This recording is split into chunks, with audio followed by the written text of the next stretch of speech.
The international law thing, I'm afraid that international law is taking a sabbatical, probably until Donald Trump has gone, probably until, Putin is, finally, not with us for whatever reason. So I think that has got to be parked. Though some people, and, the Attorney General, it's his job in Parliament to draw attention to legal considerations like that. Let's bring in our two big thinkers of this morning. Guto Harri, former Downing Street Director of Communications to Boris Johnson. Morning, Guto. Good morning. Thank you for coming in. Also, Sonia Sodha, columnist and broadcaster. Morning, Sonia. Good morning. Thank you both for being here. We're obviously going to be talking about the fallout from the Gorton and Denton by-election, but I think we have to begin by talking about events in the Middle East. First of all, Guto, your reaction to what, we've seen unfold over the last few hours. Yeah, it's clearly, and it was a fantastic interview about an hour ago you did with Gabby out there. This is clearly not just some sort of token gesture, which we've seen in the past. This seems like an end game, and it's a big end to decades and decades. I think Donald Trump referenced things that happened in the 80s.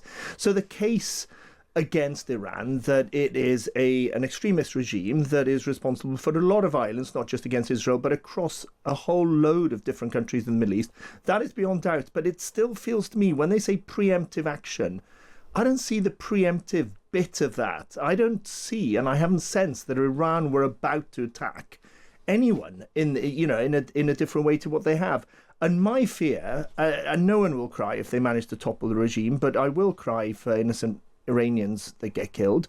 But what Donald Trump didn't say is we are going to create a great big vacuum in the Middle East, the biggest vacuum since the toppling of Saddam Hussein. The case for toppling Saddam Hussein was very, very strong. He was a nasty piece of work, to put it lightly. But what followed? There was a great big vacuum into which extremists went, and we had 2 decades of absolute carnage that hemorrhaged out of there. So the danger with this, even though the logic can be quite compelling, is that it ends up making the Middle East even more crazy than it is in terms of violence and terrorism. It's interesting you raised that point about the imminent threat. Ben Wallace, the former Conservative Defence Secretary, who was speaking to us at around 8:30, said that he felt that was very much a phrase that was used by President Trump to satisfy international law. He said, when you talk about imminent threats to personnel and allies, that means that it can be regarded as a legal strike, and was presumably advised that by his legal team. Sonia, I want to bring you in and your reaction to what we've seen happen over the last few hours. So I think it raises just so many more questions than it provides answers at the moment. I mean, there is so much that we don't know yet, that we're learning. There's new information coming out, new statements being made all the time. I totally agree with Guto. I mean, I am not a defender of the Iranian regime, and there are huge, problems with Iran, both in terms of its role in kind of international stability, the way that it funds proxies, terrorist proxies around the world, particularly in the Middle East, the appalling abuses in human rights that we've seen in recent weeks in Iran. There are obviously, so Iran is a baddie. There is, on the global stage, there is zero question about that. That doesn't mean that we've got to ask ourselves quite serious questions, though, which we don't know the answer to yet. What is the legality of this in the international rules-based order? Now, some people might say that's becoming less relevant with every day. We've got a president who doesn't, in the US at the helm, who doesn't really seem to think very much of the international rules-based order anyway, but it is there for a reason. So there are certainly questions about that. And there are certainly questions about what is the goal of this action that's been taken unilaterally by the US and Israel. Is it to topple the regime in Iran? We've seen before what happens when the US does that without a plan, without international legitimacy. Look at where Iraq and Afghanistan and in general the whole region are at the moment. Action previously has been taken under much more sort of stable and mainstream presidents than Donald Trump. So I think it's actually quite hard to comment on because we don't know very much at the moment.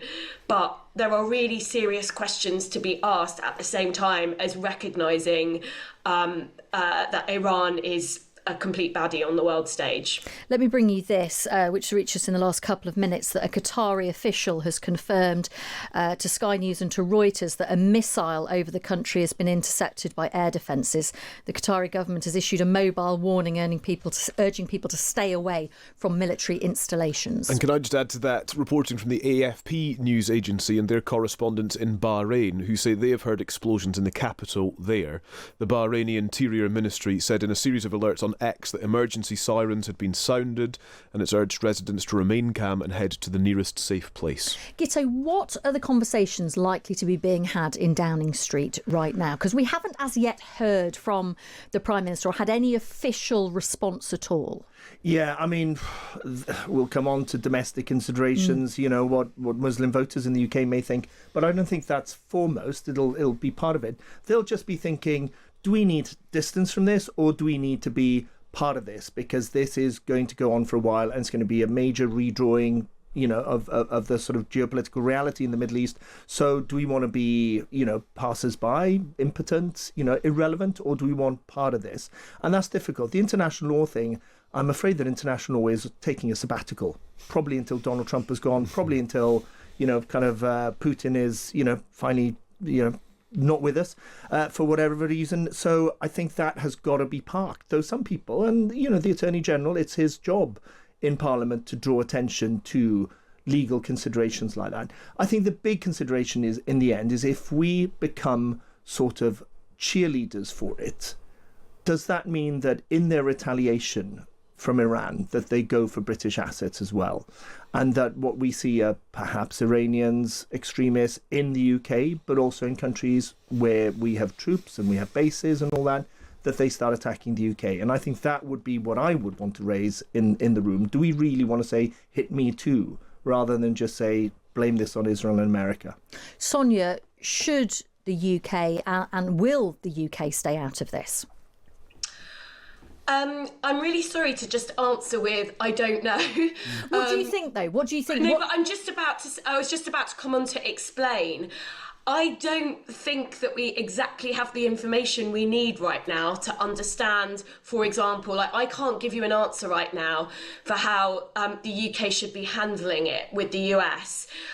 Because I just don't think we're sort of fully appraised of the facts yet. But what I will do is make some general comments, which is that it is really difficult, I think, for Keir Starmer at the moment to handle the relationship with the US in a consistent way, given how changeable Donald Trump is, how difficult his actions are to predict.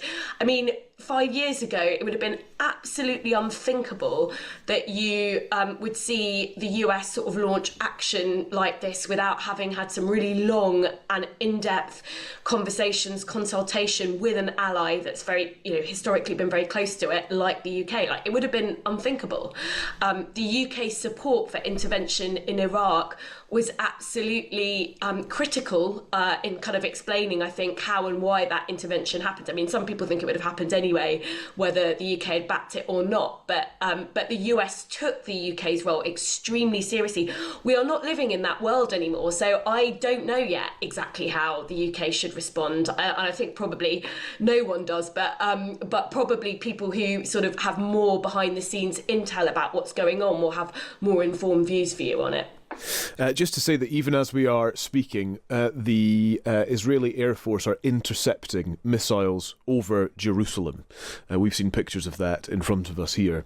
It's quite startling to see, but just to tell you that they are intercepting the Iranian retaliatory strikes. There are grey plumes of smoke in the air above Jerusalem as the Israeli Defence Forces take these missiles out of the sky. This is a developing story, a breaking story, one we will continue to analyse for you.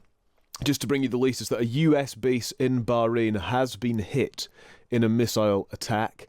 It's a base with 9,000 US personnel. It's just across from the Persian Gulf, and it's where the US Navy's 5th Fleet is. And that base has been hit in a missile attack with no reports on any damage or anything at this point, but it has been hit as the situation, well, frankly, escalates just as we're on the air with you this morning on Times Radio Breakfast. Do stay with us for the latest. We'll get more from Guto and Sonia, who are with us as well.